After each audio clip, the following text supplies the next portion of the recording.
마켓 비하인드 이어가 보도록 하겠습니다. 오늘은요, 이분과 함께 이야기 나눠볼게요. 저희 하창환 헤르메스 스탁 본부장 옆에 나와 계십니다. 어서 오세요. 네, 안녕하십니까. 네, 안녕하세요.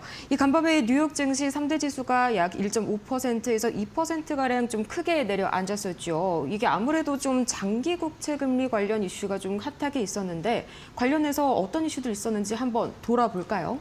네, 말씀해 주신 것처럼 사실 이제 20년물 국채 입찰에 대한 결과값이 나오기 전까지는 증시 분위기가 되게 좋았습니다. 그 상승 트리거는 비트코인이 좀 끌어내주고 있었던 부분이고, 구글 알파벳 같은 경우도 AI 검색 기능을 좀 확대하는 부분으로 진행이 되면서 분위기가 나쁘지가 않았거든요. 근데 말씀 주신 것처럼 이제 장 초반부터 사실 국채 수익률 같은 경우는 좀 부담스럽긴 했습니다. 10년물이 4.5 이상을 유지를 하고 있었던 상황이고요. 30년물도 좀 움직이고 있었는데 거기서 핵심적으로 문제가 생긴 건 이제 20년물 국채 입찰이었죠. 지난번 20년물 국채 입찰이었을 때 그때도 제가 이 자리에서 한번 말씀을 좀 드렸던 것 같은데 이상하게 좀 채권 관련된 부분에서 얘기를 많이 드리게 되네요. 그때 이제 하이힐드로 체결됐었던 게 10%도 안 됐었고요. 그 다음에 이제 발행 쿠폰보다 퍼센테이지가 조금 이렇게 크게 변화가 없는데도 이렇게 하이힐드 부분에서 체결률이 이렇게 적었던 사례가 별로 없어서 국채에 대한 이런 수요가 굉장히 강한 상황입니다. 그리고 전문적으로 이거를 매입하는 쪽이 아니라 개인들이 대거 사주면서 사실 굉장히 좀 강력한 이런 입체에 대한 수요가, 국채에 대한 수요가 있었다라고 말씀을 드렸습니다. 그때 입찰률 자체가 10년물, 20년물, 30년물 거의 다 2.5배 이상으로 좀 유지가 됐었고요.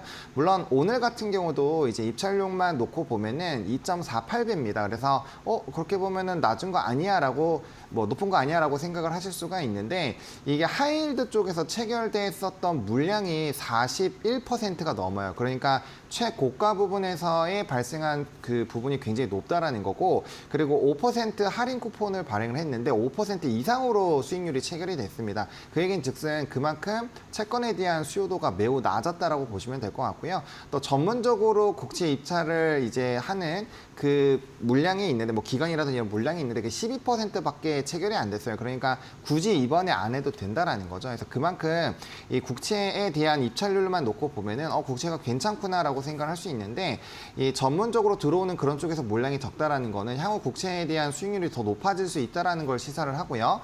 그리고 채권이 잘 안 팔린다라고 하는 거는 최근에 이제 신용등급 하향이 문제가 됐었던 이유는 결국에 부채에 대한 문제인데 이 국채가 안 팔리게 되면 자본 조달이 잘 진행이 되지 않게 되고 또 자본 조달을 할 때 이제 비용에 지불해야 되는 비용 자체가 높아지기 때문에 부채에 대한 부담은 더 커집니다. 그러면 지금 감세랑 같이 엮여 있는데 감세를 하게 되면 재정에 대한 수입이 줄어들게 되고 이게 또 부채에 대한 부담감을 넘어가게 되거든요. 그럼 이렇게 되면 감세를 처리를 해야 되는데 감세를 처리하면 또 기업들의 실적이 떨어지니까 밸류단이 떨어진다는 거죠. 그러니까 지금은 밸류적으로 문제가 발생할 수 있는 여러 가지 요인들이 복합적으로 작용을 하고 있기 때문에 국채 수익률이 높아지면 당연히 PR 부담감 생기고요. 그래서 오늘 차익이 나온 거는 팔란티어 같이 PR 수준이 너무 높은 쪽들부터 강하게 차익 매물이 나왔거든요. 그러니까 지금 증시는 그런 부분에서 부담감이 상당히 있다라고 보시면 좋을 것 같고 또 선행지수를 봤을 때 지금 소프트 데이터가 되돌려야 되는데 관세에 대한 부분이 빠르게 회복되지 않으면 소프트 데이터가 돌아올 수가 없습니다.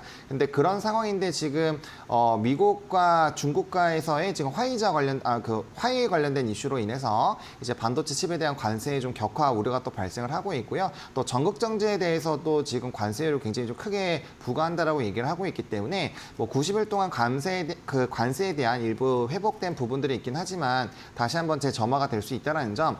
무역전쟁 1기 때도 보통 이렇게 1차적으로 약간 뭔가 되는 것처럼 하다가 6개월 동안 정말 치고받고 엄청나게 싸웠거든요. 그래서 그런 상황이 다시 재발할 수 있다는 부담감들이 반영이 되면서 일단은 3대 지수 모두 좀 하락을 했다라고 정리를 드리겠습니다.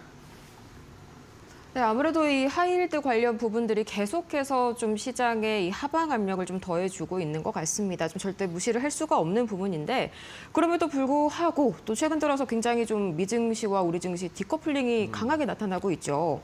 굉장히 좀 K증시가 선방을 해주고 있는데 아무래도 또 어제 외인이 3거래일 만에 돌아와준 이유가 아무래도 좀 이제 원달러 환율 이 부분에 영향이 다소 있겠죠. 그렇죠. 이제 워낙 강세에 대한 스토리가 좀 얘기가 나오고 있는데요. 뭐 다들 알고 계신 것처럼 이제 기사가 좀 크게 나왔습니다. 미국과 우리나라가 협의를 하는데 원화 이제 절상에 대한 요구를 했다라는 부분입니다. 이렇게 되면은 사실 이제 우리나라 수출에 대해서는 좀 부담감이 확대가 될 수 있어요. 아직까지는 뭐 룸이 좀 남아 있죠. 대부분의 기업들이 1,300원을 기준으로 하기 때문에 뭐 아직까지 한 4% 정도는 영향력에서 조금은 자유롭긴 하지만 원화 강세가 계속적으로 진행이 됐을 때 과연 수출에 대한 흐름이 유지가 될 수 있겠느냐가 결국엔 핵심입니다. 일단은 뭐 원화 강세가 되면은 환차익이 발생할 수 있기 때문에 외국인 수급은 좋아질 거예요. 그래서 환율이 1,400원대 위에서 놀았었던 4월 달에 외국인 수급과 지금 5월 달 들어서 외국인 수급은 상당히 좀 차이가 있습니다. 4월 달에는 굉장히 큰 자금이 빠져나갔고요. 최근에는 이제 선물, 특히나 파생에서 콜옵션에 대한 수요도 상당히 큰 상황이고 선물 계약이 굉장히 좀 폭발적으로 늘어나고 있거든요. 그래서 지금 상황은 사실 롱 포지션이나 혹은 위아래 변동성을 챙기는 스트레이드 전략이 상당히 강해지고 있는 상황인데 지금 이러한 상황이 과연 어느 정도로 유지가 될 수 있을지는 수출에 대한 경쟁력 유지가 돼야 되는데 전일 발표가 됐었던 수출입 데이터를 확인을 해보시면 반도체 부분은 여전히 강세 흐름을 보여주고 있지만 나머지 자동차라든지 뭐 철강, 부품 이런 쪽은 분위기가 좋지가 않았거든요. 그러니까 이게 앞으로도 경쟁력이 유지가 될 수 있다라고 한다면 우리나라 증시에는 굉장히 좀 크게 긍정적으로 반영이 될 텐데 그 데이터가 좀 무너지게 됐을 때는 좀 물음표가 생길 수 있고요. 그나마 다행인 거는 이제 얼마 남지 않았죠. 6월 달이 들어오게 되면서 지금 최근에 뭐 기업들의 자사주 소각이라든지 이런 흐름들이 굉장히 강한데 결국 국가 중심으로 했을 때 이런 자사주 증시의 밸류업에 대한 이런 흐름들이 상당히 크게 나오고 있기 때문에 최근에 증권주가 랠리가 나오는 것도 이제 정책에 대한 플러스 알파 요인 기대감이 있는 거거든요. 그래서 만약에 그런 상황이 된다라고 한다면 추가적인 상승 여력이 나올 수 있겠지만 앞서 말씀드린 이런 미국에 대한 부담감이 커지고 큰 증시가 무너지게 됐을 때 우리나라는 전 세계에서 가지고 있는 이 퍼센테이지가 크지 않기 때문에 그 부분에서 굉장히 자유롭긴 좀 어렵다 해서 상대적으로는 아웃퍼폼이 맞는데 기간별로 보면 또 사실 그건 또 아니에요. 그래서 지금 애매한 부분이 조금 있다라고 정리를 드리면 될 것 같습니다.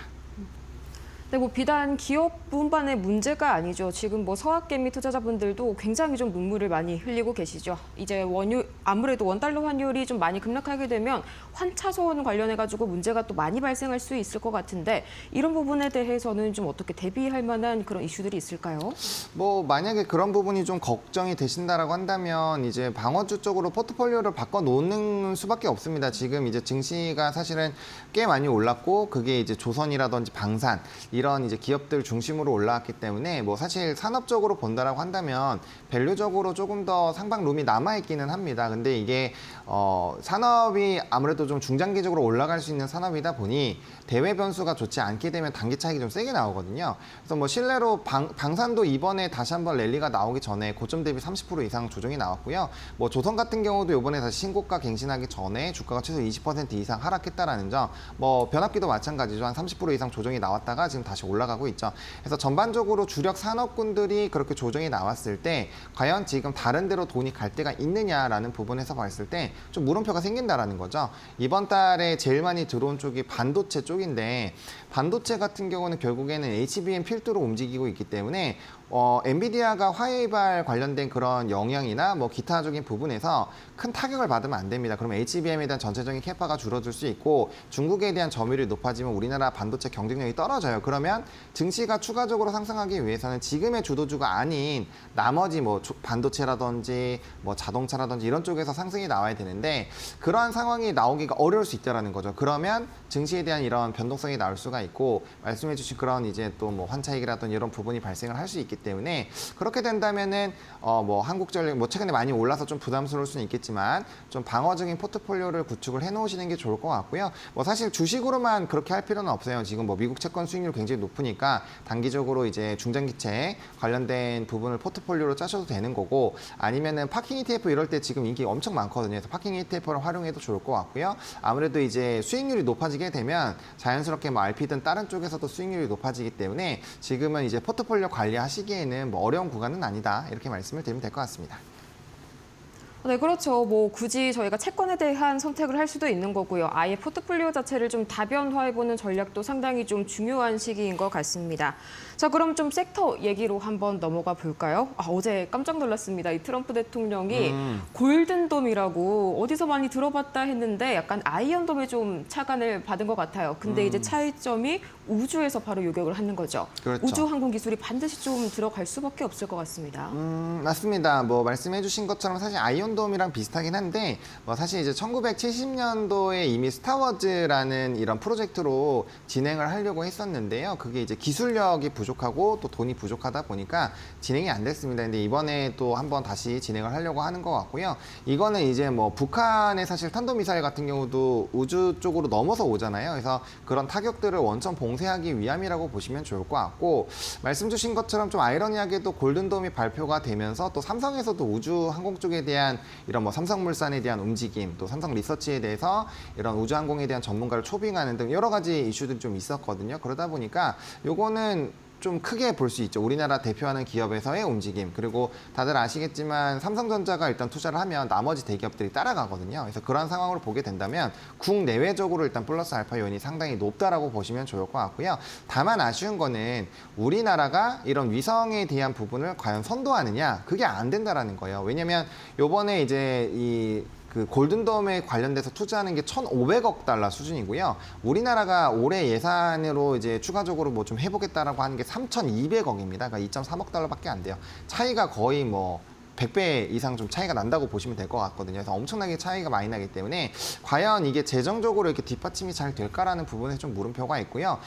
그래서 이쪽으로 만약에 계속적으로 보신다면은 뭐 단기적으로야 뭐 원앱이라든지 스타링크에 부품을 납품을 한다거나 이런 이벤트가 있는 종목군들을 보시긴 해야 되겠지만, 기본적으로 뭐 원래적으로 이제 스타링크 쪽인 이제 데스티니 ETF라고 있습니다. 미국 증시에 그걸 보시거나 아니면은 이제 뭐 테슬라를 대체 투자를 할 수도 있고요. 그래서 조금 묶어야 될 거라고 보고 있고요. 그리고 팔란티어는 요번에 좀 고 PBR로 좀 PER로 떨어지긴 했지만, 만약에 해당 부분이 좀 주목이 된다라고 한다면 이제 방산 쪽으로 좀 메리트가 상당히 높아질 수 있는 기업이니까 같이 묶어서 보실 필요가 있겠습니다.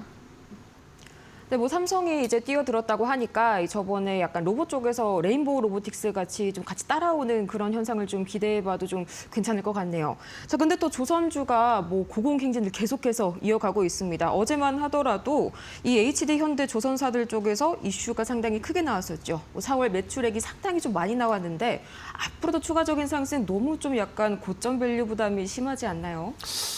그렇지 않습니다. 이제 조선 같은 경우는 이제 과거 사이클이랑 비교를 했을 때도 사실 뭐 PER 수준이라든지 이런 게 높다라고 보기는 어렵고요. 과거와는 또 다른 게 실적이나 이제 수주 잔고가 워낙 길게 좀 남아 있습니다. 그래서 글쎄요, 뭐 MRO 같은 경우는 좀 사실 부담스러울 수 있고, 말씀하신 것처럼 고 PER로 들어갈 수 있어요. 근데 이제 대표적으로 건조하는 쪽으로 넘어가면 HD 한국조선해양이나 이런 쪽 같은 경우는 사실 나쁘지가 않거든요. 세진중공업이 한 번에 슈팅이 나올 수 있는 것도 결국에는 실적 그리고 영업이익률 대비했을 때 주가가 싸다라는 인식이 있었고, 그런 관련된 리포트가 나오니까 주가가 슈팅이 나와버린 거거든요. 그래서 저는 건조와 연관되어 있는 쪽은 괜찮다라고 보고 있고요. 이미 이제 보고서가 최근에 꽤 나왔는데 MRO 부분에서 과연 우리나라가 어느 정도로 가져갈 수 있을까? 왜냐하면 군함 쪽은 일본도 엄청 잘하거든요. 그렇기 때문에 그 캐파를 다 가져오지 못한다라고 한다면 오히려 중국 규제에 따라서 선박을 건조하는 쪽에서 우리나라가 압도적이기 때문에 오히려 건조 쪽으로 가는 게 훨씬 더 좀 유리하지 않을까라고 보고 있고요. 그렇기 때문에 어제 HD그룹을 필두로 뭐 엔진 쪽도 슈팅이 나오고요. 기자재 쪽도 거의 다 이제 그런 건조할 때 필수적으로 필요한 쪽이 많이 급등을 했기 때문에 그 부분을 조금 집중해서 보실 필요는 있을 것 같습니다.